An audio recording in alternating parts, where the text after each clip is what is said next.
జై శ్రీమన్నారాయణ.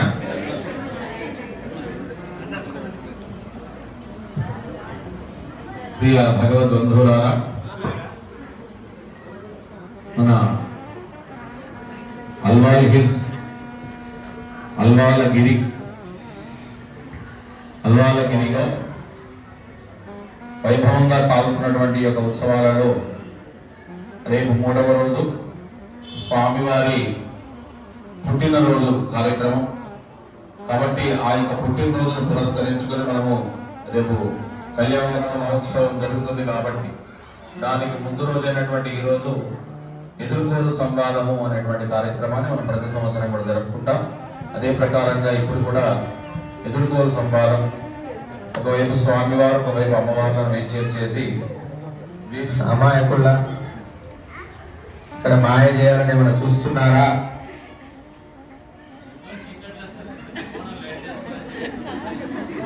అదే చెప్తున్నాను. మేము పని అయ్యేంత వరకు వినయంగా ఉంటాం, మంచిగా మాట్లాడతాం, మంచిగా ఉంటాం, తర్వాత చూపిస్తారు. అంటే ఆ లైట్ కూడా ఏం చేశారంటే మా అమ్మాయిల వైపు చూస్తారు, చేస్తున్నారు. లైటింగ్స్ ఇదే వేసేది. అన్ని చెడు ఉన్నాయండి, కొంచెం వెనక కూడా చూడండి. ఓన్లీ మీరు ముందు చూసుకుంటూ ఒడ్డెత్తు పొగరలాగా వెళ్తుంటారా? దొంగలాగా వచ్చి వెళ్ళారు, దొంగ దొంగ అంటున్నారు మీరు. అయ్యా మాహితిగా వచ్చింది అంటున్నారు, అదే అంటున్నారు కదా. మీరు అనుమానాలే పడుతుంటారా, నివృత్తి కూడా చేసుకుంటారా? మీరు కేవలం అనుమానం పడుతున్న నివృత్తి కూడా చేసుకోండి. ఇక్కడ స్వామి ఉదయం ఇక్కడ బ్రహ్మోత్సవాలు కాబట్టి బ్రహ్మోత్సవాల్లో భాగంగా ఉదయం సూర్యప్రభ వాహనం జరిగింది. సూర్యప్రభ వాహనం సూర్యుని తాపాన్ని కూడా తట్టుకొని అందరికీ కూడా చల్లమైనటువంటి గాలులను ఇస్తూ ఈ యొక్క వేసవి తాపాన్ని తగ్గించేవాడు అఖిలాండ కోటి బ్రహ్మాండ నాయకుడు లీలామానుష విగ్రహుడు అయినటువంటి శ్రీనివాసుడు. అలాంటి శ్రీనివాసుడు ఉదయం సూర్యప్రభ వాహనాన్ని ఎక్కి ఆరోగ్యం భాస్కరాలు ఇచ్చేదని చెప్పి ఆరోగ్య ప్రదాత అయినటువంటి సూర్య భగవాను ఆయన అధిరోహించి ఆ యొక్క సూర్యప్రభ వాహనంతో ఇక్కడ ఉండేటువంటి వాళ్ళందరినీ కూడా కటాక్షించడానికి ఇక్కడికి రావడం జరిగింది. దొంగలాగనో నక్కి వచ్చినటువంటి వాడు కాదు. భక్తులు మోస్తూ ఉంటే ఆయన పల్లకీలో వచ్చినటువంటి వాడు. ఏదో దాక్కొని గొంగడి కప్పుకోనో ముసుగు వీరుడులాగా ముసుగులు కప్పుకోనో మొన్నట్లాగా మనమందరం పెట్టుకున్నట్టుగా మాస్కులు పెట్టుకుని రాలేదు ఆయన. మామరుదులు వచ్చి బదిలాడుతుంటారు, మా అక్కను చేసుకో, మా చెల్లెని చేసుకో అని. అట్లా చంద్ర సహోదరి అయినటువంటి ఆమెకు ప్రాధాన్యత లేకుండా ఇక్కడ కూడా లేదు. ఆమెను కూడా చేయకుండా ఏడ్చుకుంటూ కూర్చున్నాడు ఆయన. ఏ ధ్యానం సూచిస్తలేడు, ఏ ధ్యానం చెప్తలేడు, వానరుడు చెప్తలేడు, ఇది ఎవరికి చెప్పట్లేదు. సరే నేనే పూనుకుంటా అని చెప్పేసి ఆంజనేయ స్వామి వారి సీతమ్మ వారి దగ్గరికి వెళ్ళిండట. అప్పటికి 10 నెలలు అయింది. 10 నెలల నుంచి నాకు ఏం చెప్పట్లేదు. రాజ్యంబా త్రిషు లోకేషు సీతామా జనకాత్మజ త్రైలోక్యరా. సీతమ్మ వారిని విడిచిపెట్టి 10 నెలలు ఎలా ఉన్న బతకగలిగాడు అని అనుకున్నాడట. అంత ఔదార్యం ఆ అమ్మది, అంత ఓపిక. ఆ విధంగా అమ్మవారిని చూసి అనుకున్నాడు ఎంత కఠినుడు రాముడు అని. అంత కఠినుడు మరి మీ రాముడు. సీతమ్మ వారి గురించి సీతమ్మ వారిని చూస్తూ అన్నాడు ఆంజనేయ స్వామి. ఎవరో కాదు, ఒక నరుడు కాదు, ఒక దేవతలు కాదు అన్నది, ఒక వానరుడు. సీతమ్మ వారు చూడంగానే అన్నాడు. అంత ఔదార్యం కలిగి మా అమ్మవారు. అట్లేం లేదు, మాకు ఉన్నటువంటి ఆ ఓపిక గాని, ఆ ఔదార్యం గాని, ఆ వాత్సల్యం గాని. రామచంద్ర స్వామి ఊరికనే కోపానికి వచ్చి ఒక ఆకాశం ఒక బాణం వేసినాడు, గర్భం తీసి వేస్తే మళ్ళీ ఆ ఆకాశం రాక్షసులు కూడా రక్షించింది కూడా ఆ అమ్మవారి. ఆ ఆంజనేయ స్వామి వచ్చి మళ్ళీ నేను అందరిని చంపివేస్తాను, మీ చుట్టుముట్టున్న రాక్షసులు చంపివేస్తానంటే ఇంకెవరు రమ్మన్నారా ఇక్కడికి అని చెప్పి అడిగిందట సీతమ్మ వారు. రాముడు రమ్మన్నాడు, పంపించాను, వచ్చాడు.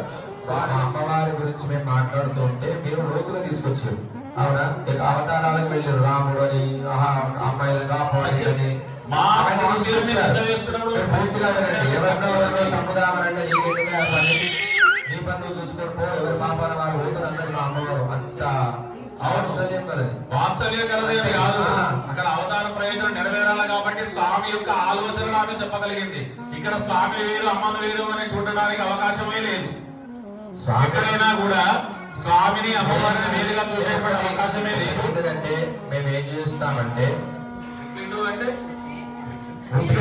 చెప్పినాము, పెళ్లికి వచ్చినమ్మా పెళ్లి చేయండి, పెళ్లి చేయండి అని అనలే. మేము ప్రదర్శించకుండా గొప్ప చెప్పుకుంటున్న రోజులు ఉండే ఇప్పుడు పరపురుషుడు వచ్చిండు అంటున్నారు కదా మీరు, మీ స్థానం అంటున్నారు. మీ పరపురుషుడు మీకు ఎదుట పడగానే అమ్మాయిని లోపల తీసుకుపోవాలి. మరి మీరు ముందర ఎందుకు నిలబెట్టినండి? పెద్ద ప్రభావం పెట్టిండ్రు, ఫోకస్ లైట్స్ పెట్టిండ్రు, చక్కగా సింగారించారు, కిరీటాలు పెట్టిండ్రు, ఇవన్నీ ఎందుకు పెట్టిండ్రు? మేము అమ్మాయి డెలివరీస్ అడుగుతున్నాం మిమ్మల్ని. ఏం తెలుస్తున్నా? డెలివరీస్ అడుగుతున్నాం. అమ్మాయి దగ్గర ఉంచకండి, లోపల తీసుకోమండి స్వామి. అట్లా తీసుకోకపోతే మీ అబ్బాయిని పంపిస్తాం మేము. అట్లా ఉండదు. మా పరపురుషుడు అని అన్నప్పుడు పరపురుషుడు దొంగ అంటున్నారు. ఇన్ని అనుమానాలు లోపల పెట్టుకొని మీరు అమ్మాయిని ఎటు చూపిస్తున్నారు? మా అమ్మాయి మీద మాకు మీకు కూడా లోపల ఆలోచన ఉన్నది. పిల్లగాడు చూడండి చక్కగా చతుర్భుజాలను స్వామి ఒక విషయం ఏంటంటే వెనకాలండి ధైర్యం చెప్పే ధైర్యలక్ష్మి మా అమ్మవారు. ధైర్యం చెప్పేది గోడా స్వామి మీరు ఇక్కడ అని చెప్పేసి మా అమ్మవారు. చక్కనైన అబ్బాయి దొరకడు, కానీ ఏమంటది అది ఇస్తూనే ఉంటాడు. అప్పు చేసాడు సమర్పించాలి. అయ్యా ధైర్యం ఇవన్నీ కూడా బాగున్నప్పుడు మరి దశావతారం అమ్మవారు ఎత్తొచ్చు కదా, మరి స్వామి ఎందుకు ఎత్తేడండి? ఓ మాట్లాడలేదు. అయిపోయింది అయిపోయింది. తెల్లమహాలు వేసిందా? అయ్యో మాట్లాడలేదు. అయిపోయింది. ఎందుకంటే మేము కూడా చెప్పింది కూడా వింటలేదు. మీ వాళ్ళ విషయాలు అక్కడ దాకా కాకుండా పాపం మా వాళ్ళని కూడా కొన్ని అంటే ఎందుకు స్వామి ఇంకా మేము మాట్లాడేది ఇంకా లోపలికి పోతున్న వాళ్ళు మొగాలు మేము అవసరం లేదని మేము అడిగినా మీరు చెప్పలేదు. దశావతారాలు స్వామి ఎందుకు ఎత్తిండు, అమ్మవారు ఎందుకు ఎత్తలేదు చెప్పండి. దశావతారాలు ఏ అవతారం ఇంత అన్ని మీరే మాట్లాడుతుంటారండి. మళ్ళీ మాకు చెప్పిపించుకొని మళ్ళీ అనిపించుకుంటారు చెప్పండి. మా అమ్మవారు లేని స్వామి లేని చెప్పుకుంటారు కదా. ఇప్పటిదాకా అమ్మవారు ముందు పంపిస్తాడు, తర్వాత స్వామి వస్తాడు అని చెప్పి అంటున్నారు కదా. మెస్సులు కూడా ఈయన వస్తాడు, ఒక అవతారం ఇస్తాడు, మళ్ళీ అమ్మవారు వెళ్ళాలి కదా. వెనుక నుండి నేను అవతారం ఎత్తాలని చెప్పేసి మళ్ళీ ఆమె ఇక్కడ ఏ అవతారం లేకుండా స్వామి అమ్మవారు లేకుండా ఉన్నాడా చెప్పండి. ఇప్పుడు నరసింహస్వామి వచ్చాడు, మళ్ళీ ఎవరు చెప్తే మళ్ళీ అక్కడ ఎవరు వచ్చారు? అమ్మనే కదా. రాముడు ఉన్నాడు, ఇంతమంది చంపిండు రాముడుగా. అమ్మ ఇక్కడ కూడా పేరు మా వైపు స్వామికి పేరు రావాలి అని చెప్పి అమ్మవారు వెనకాల వచ్చిందో ముందు వచ్చిందో ఆయన ధైర్యం చెప్పింది. మళ్ళీ అమ్మవారు ఏ అవతారం చూసుకోండి, ప్రతి అవతారం కూడా భూమాత మొదలుపెట్టుకుంటే భూమి మేము ఏమడుగుతున్నాం అంటే గుణాలను ఎక్కడ పెడుతున్నాం? గుణాలను ఎక్కడ పెడుతున్నాం? మేము గుణవంతుడు కాదు, మాయ దొంగ అన్నాం. మేము దొంగగా నుంచి ఫస్ట్ ట్రీట్మెంట్ ఏం చేస్తున్నాం? మేము ఇంకా తప్పుతారేమో చెప్తున్నాం. ఆయన మీరంతా గొప్ప చెప్పుకున్న దాన్ని మేము కాదండి, తగ్గండి ఏం చెప్తున్నాం మేము. అనంతవేద శాఖాధ్యాయినే అచ్యుత పరబ్రహ్మణే ఆదినారాయణాయ నిరాకార సాకార మంజారుషే ప్రవరాన్విత అచ్యుత గోత్రోద్భవాయ శ్రీమదఖిలాండకోటి బ్రహ్మాండ నాయకాయ తత్వాతీతాయ సకల నిష్కలంక స్వరూపాయ సురాసురార్జిత బాలపద్మయుగళాయ అభిర్లోకోన్నత పవిత్రాయ ఆర్ద్రత్రాణపరాయణాయ పరవ్యూహ విభవంతర్యామి అత్యావతార స్వరూపిణే పరే పరబ్రహ్మ శరవణోనంత్రే వ్యూహే ప్రత్యున్మ శరవణ పౌత్రాయ విభవే వాసుదేవ శరవణ పుత్రాయ అత్యావతారే శ్రీ వెంకటేశ్వర స్వామినే కన్యార్థినే వరాయ. ఇక్కడ మా స్వామి అచ్యుత గోత్రం. అట్లాగే వారి యొక్క ముత్తాతగారి పేరు పరబ్రహ్మ, వారి యొక్క తాతగారి పేరు ప్రద్యుమ్న శర్మ, వారి పేరు వాసుదేవ శర్మ. అంటే వారి యొక్క తండ్రి గారి పేరు వాసుదేవ శర్మ, వారి పేరు శ్రీనివాసుడు. ఇది వీరి యొక్క బయోడేటా. అట్లాగే వారు అఖిలాండకోటి బ్రహ్మాండ నాయకుడు, అన్ని వేదాలను కూడా చదువుకున్నాడు. అనంతవేద శాఖాధ్యాయి అనేటువంటి వాడు. ఆయనకు తెలియనటువంటి విద్య లేదు. అట్లా సకల విద్యా పారగతుడు, సకల కళ్యాణ గుణాలు కలిగినటువంటి స్వామివారు.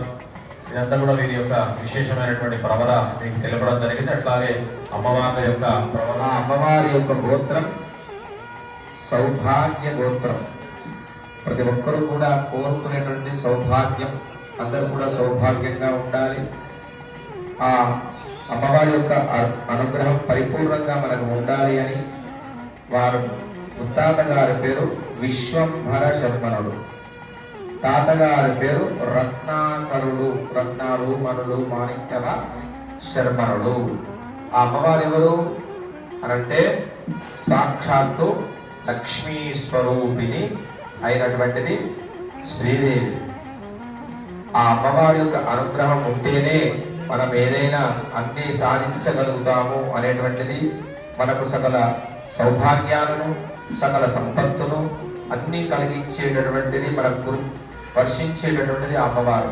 ఇంకొక అమ్మవారి యొక్క ప్రవర చతుర్వేద శాఖాధ్యాయిని వసుంధర స్థిర ధర త్రయా ఋషయ ప్రవరాన్విత లావణ్య గోత్రోద్భవే